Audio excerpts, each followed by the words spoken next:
রাধে রাধে, আমি সুদীপ্ত। আজকের ভিডিওতে কথা বলবো, এই যে ব্রত আসছে সেটা কি একাদশী ব্রত নামে হবে না দ্বাদশী ব্রত নামে হবে, ব্রতের পালন সময় কখন, ব্রতর নাম কি। আগে বলি ব্রত কবে। ব্রত হলো 24শে আগস্ট সোমবার, ব্যঞ্জলি মহা দ্বাদশী ব্রত। এই ব্রতের পালন সময় মঙ্গলবার সকাল 5টা 19 থেকে 5টা 53 মধ্যে এই ব্যঞ্জলি দ্বাদশী ব্রতের পালন সময়। এটা যদি দ্বাদশী যুক্ত একাদশী পড়েছে তো এই ব্রতের মাহাত্ম্য অনেকটাই বেড়ে যায়। যেহেতু শ্রাবণ মাসের পর ভাদ্র মাসে এটা প্রথম একাদশী পড়লো, তো এই ব্রতটা কেউ বাদ দেবেন না। এটা যদি করেন, এটাতে আপনাদের প্রচুর পাপ নষ্ট হয়ে যাবে।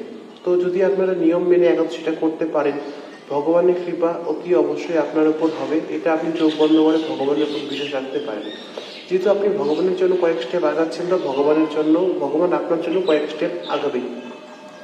একটা গান শুনেছিলেন, তুম 2 কদম চলো मैं 10 কদম চলুঙ্গা। মানে ভগবানের জন্য আপনি 2 কদম আগান, ভগবান আপনার 2 স্টেপ আগান। 2 কদম মানে স্টেপ একটাই, হিন্দিতে কদম, বাংলায় স্টেপ। আপনি কয়েক স্টেপ আগান আর ভগবান আপনার জন্য 10 পা আগাবে।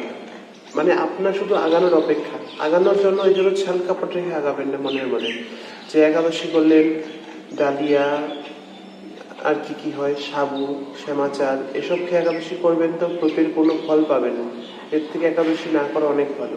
যেটা করবেন নিয়ম মতো করবেন, অল্প করবেন, ভালো করবেন। বছর 2টা একাদশী করবেন, 4টা করবেন, 10টা করবেন, 15টা করবেন, 20টা করবেন, নিয়ম মতো করবেন। 10টা 100তে 100টাই করলেন ভেজাল রেখে, কোনো লাভ পাবেন না, কোনো ফলও পাবেন না। যাই হোক, সবাইকে ব্যঞ্জলি দ্বাদশী ব্রতের অনেক অনেক শুভেচ্ছা, অভিনন্দন। রাধে রাধে।